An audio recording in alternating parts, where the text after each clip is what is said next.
There's a very specific performance almost everyone falls for at least once, because it doesn't feel like a performance while it's happening.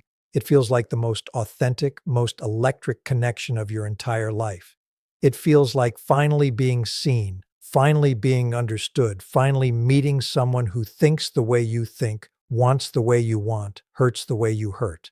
And that feeling, as real as it seems in the moment, is very often the single most dangerous thing a narcissist ever does to you, because it isn't actually connection. It's a calculated performance, built from information you handed over willingly, reflected back to you with startling, almost supernatural precision. Today we're breaking down exactly how a narcissist pretends to be your soulmate, the specific mechanics of it, why it feels so real, and why understanding this process is one of the most protective things you'll ever learn. Let's start with something that has to be understood before any of the specific tactics make sense. A narcissist doesn't fall in love with you the way you fall in love with them. What actually happens is closer to a very fast, very thorough information gathering process, disguised entirely as intimacy.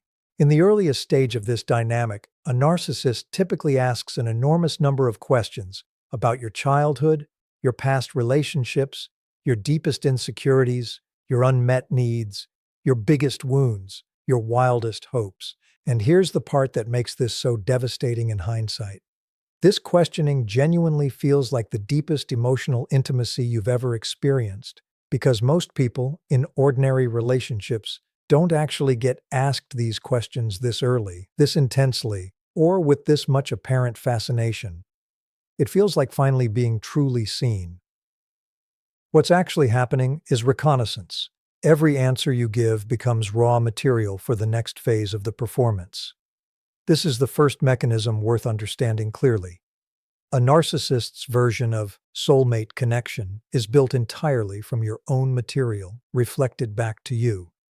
If you mention that you've always felt misunderstood by your family, within days or weeks, they'll describe feeling exactly the same isolation growing up.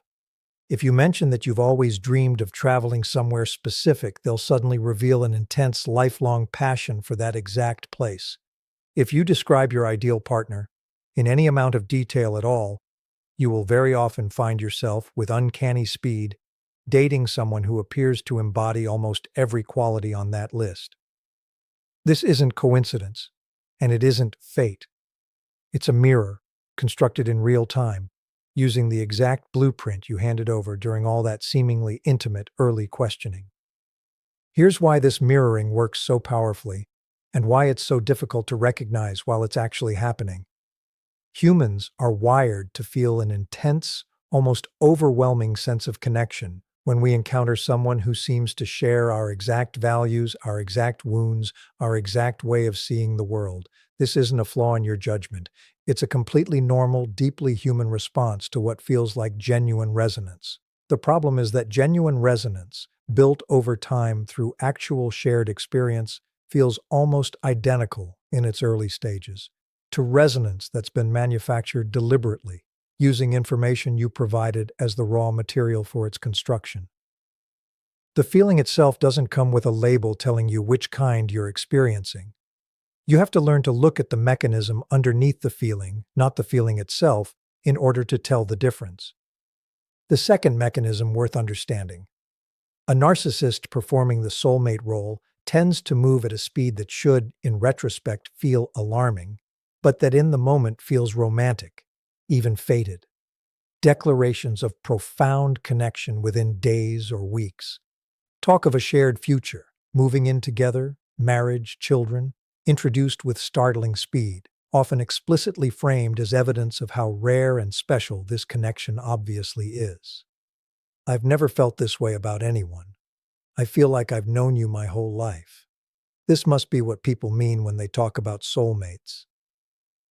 This speed serves a very specific function.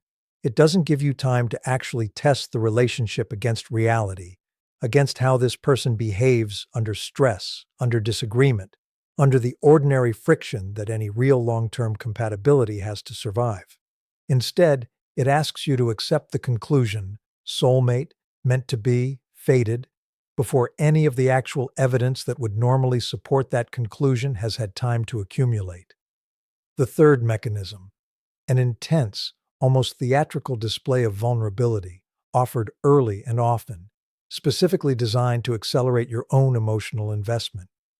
A narcissist performing this role will often share deeply personal, seemingly raw information about past pain, childhood wounds, previous betrayals, moments of genuine seeming brokenness, far earlier in the relationship than genuine vulnerability typically develops between two people who are actually building trust incrementally. This early vulnerability serves two purposes simultaneously. First, it creates a powerful sense of reciprocity and closeness, because humans generally respond to someone else's vulnerability by wanting to offer their own in return, deepening the exchange of information the narcissist can use. Second, and more insidiously, it establishes an early framework where you feel responsible for this person's fragile, wounded parts, which becomes an extraordinarily effective tool for keeping you engaged and protective long after red flags start appearing, because you've already been positioned, early on, as someone uniquely capable of understanding and holding their pain. The fourth mechanism, and one that deserves particular attention because it's so consistently reported across countless different relationships with this pattern, an uncanny, almost eerie sense that this person just gets it in ways nobody else ever has, specifically around your own past pain or misunderstood qualities. If you've always felt like the odd one out in your family, they'll position themselves as the first person who's ever truly understood that particular loneliness. If you've always felt like your intelligence or sensitivity was too much for other people, they'll frame themselves as uniquely capable of appreciating exactly those qualities, precisely because previous partners couldn't. This works so powerfully because it targets whatever specific wound you're already carrying, the exact place where you've always wanted validation and never quite gotten it, and offers exactly that validation with theatrical precision at exactly the moment you're most emotionally open to receiving it. The fifth mechanism, and one of the more subtle and important ones, consistent, repeated framing of the relationship as somehow rare, exceptional, or destined, compared explicitly to every other relationship either of you has ever had. I've never told anyone this before. You're not like anyone else I've ever met. This feels different. This feels real, in a way nothing else ever has. This constant comparison to a vague, unnamed inferior past, other partners, other connections, other relationships that supposedly never measured up, accomplishes something important. It makes questioning the current relationship feel, by extension, like questioning your own exceptional specialness, which most people are reluctant to do, especially early in a relationship that already feels this intoxicating. I want to say something important here because this entire mechanism could easily be read as suggesting the person going through this was foolish or naive for not seeing through it. That's not accurate, and it's worth naming clearly. This performance works precisely because it exploits completely normal, healthy human responses. The desire to be understood, the excitement of apparent resonance, the natural instinct to reciprocate vulnerability, the hope that genuine connection is actually possible. None of these responses reflect poor judgment. They reflect being human, and being human in exactly the way a narcissist's soulmate performance is specifically designed to exploit. Here's the actual thesis of this entire episode, the thing I want you to hold on to as we move into the second half. The feeling of a soulmate connection, built this quickly, this intensely, based this heavily on mirroring, rather than actual demonstrated compatibility over real time, is not evidence that something rare and destined is happening. It's evidence that someone has gathered enough information about you, quickly enough, to construct a remarkably convincing reflection of exactly what you were hoping to find. This doesn't mean every fast, intense connection is automatically manipulative. Real chemistry exists, and sometimes things genuinely do move quickly for legitimate reasons. But it does mean that speed and intensity alone are never sufficient evidence of genuine compatibility, and learning to distinguish between the two is exactly where we're headed next. And that's exactly what we'll walk through in the second half of this conversation. the specific, practical ways to tell the difference between a mirror and the real thing. What actually happens to this performance once you're fully committed and the mirroring is no longer necessary to maintain, and why understanding this entire mechanism in advance is one of the most protective pieces of knowledge anyone can carry into a new relationship. Let's talk about how to actually tell the difference between a mirror and the real thing. Because this is the practical piece that turns everything we discussed in the first half into something you can actually use, rather than something you can only recognize in painful hindsight. The first distinguishing test: does this person's stated compatibility hold up under actual disagreement, or does it only ever get demonstrated through agreement and mirroring? Genuine compatibility reveals itself specifically in moments of friction.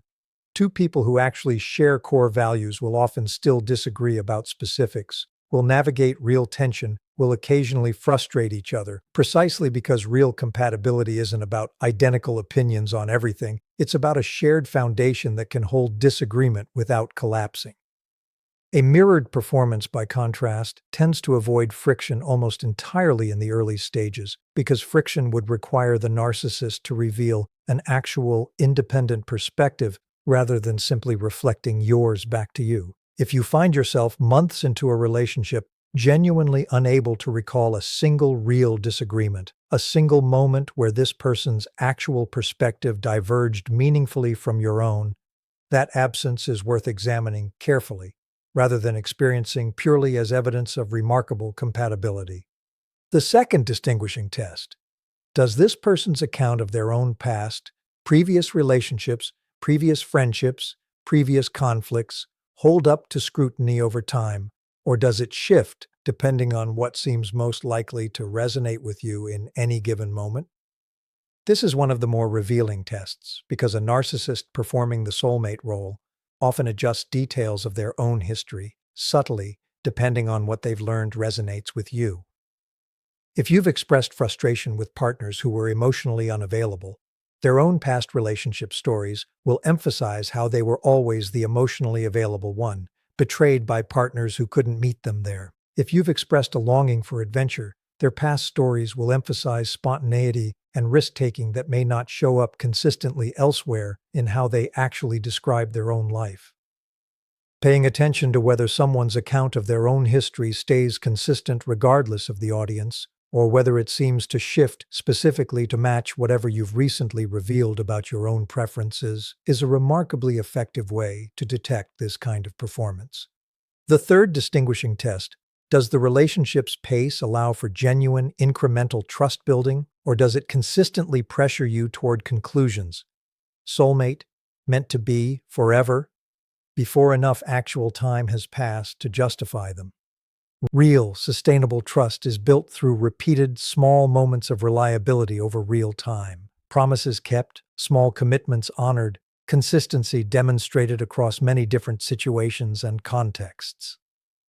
A relationship that skips directly to grand declarations, that treats the mere existence of intense feeling as sufficient proof of destiny, without ever actually accumulating the small, boring, repeated evidence that real trust requires, is substituting intensity for the actual substance that intensity is supposed to represent. The fourth distinguishing test, and one of the most important: does this person's vulnerability create space for you to also be imperfect, uncertain, or inconsistent, or does it function primarily to obligate your continued patience and understanding toward them specifically? Genuine vulnerability, shared appropriately over time, tends to be reciprocal in spirit.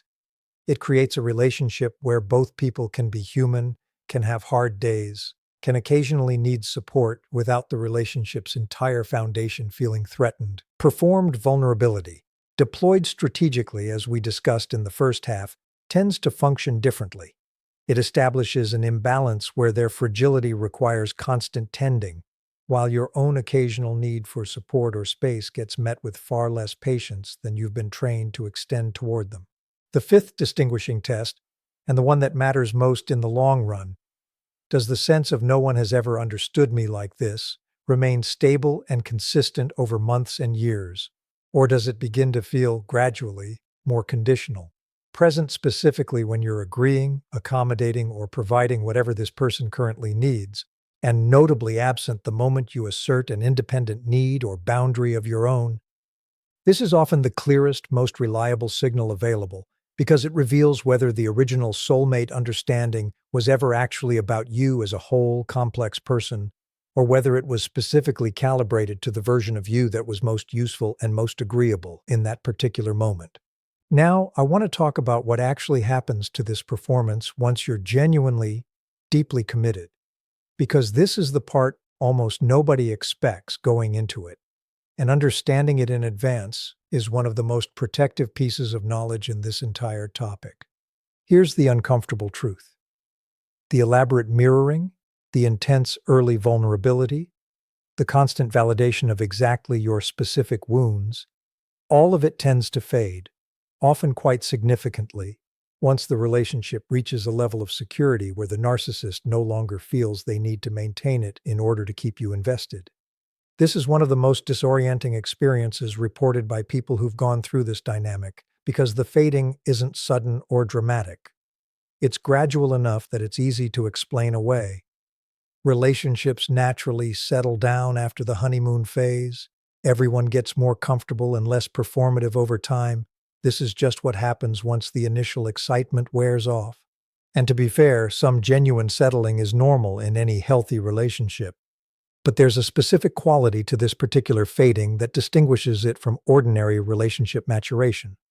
Rather than settling into a deeper, more textured, more genuinely known version of each other, the fading in this specific dynamic tends to reveal an increasing indifference to exactly the qualities that were once so intensely celebrated, replaced by growing impatience, growing criticism, or a subtle reversal, where the very traits once framed as uniquely wonderful start getting framed as flaws requiring correction.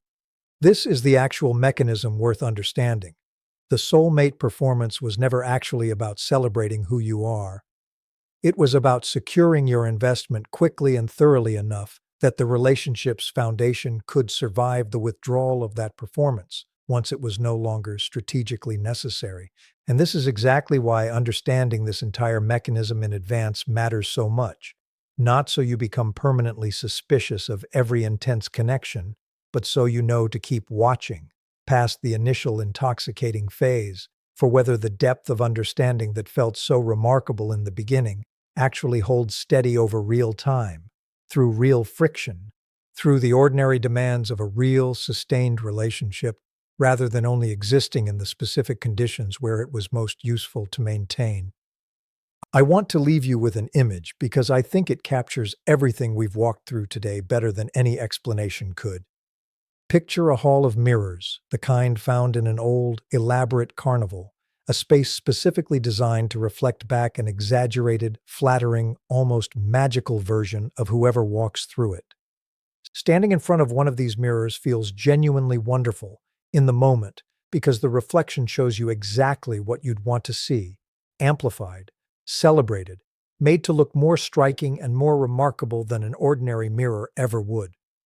It's easy, standing there, to fall a little bit in love with what you're seeing, to feel a rush of recognition and delight at finally seeing yourself reflected exactly the way you'd always hoped to be seen.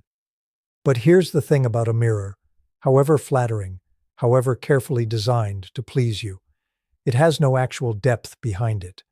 It cannot hold you when you're struggling. It cannot offer you a perspective genuinely different from your own, because it was never designed to have one. It cannot love you back, because it isn't actually a person standing there with you. It's glass, and light, and careful angles, engineered specifically to produce a reflection, not a relationship. The danger of this particular hall of mirrors isn't that it's ugly, or that it's obviously fake from the moment you walk in. The danger is precisely that it's beautiful, genuinely delightful in the moment. Exactly the kind of experience that makes you want to linger, to stay, to keep looking at exactly what it's showing you. And it's only much later, once you finally reach out to touch what you thought was standing there with you this entire time, that you discover there was never actually a person behind the glass at all. Only your own reflection, dressed up cleverly enough that you mistook it, for as long as the illusion could be sustained, for someone else entirely. The real, lasting connections in life rarely look like this hall of mirrors. They look more like ordinary glass, sometimes a little smudged, sometimes showing you things about yourself you didn't necessarily want to see, reflecting back a person who is genuinely, independently there, imperfect, sometimes frustrating, occasionally disagreeing with you, but real, solid, and capable of actually holding you, rather than simply showing you exactly what you hope to find, for as long as it served someone else's purpose to keep the lights arranged just right.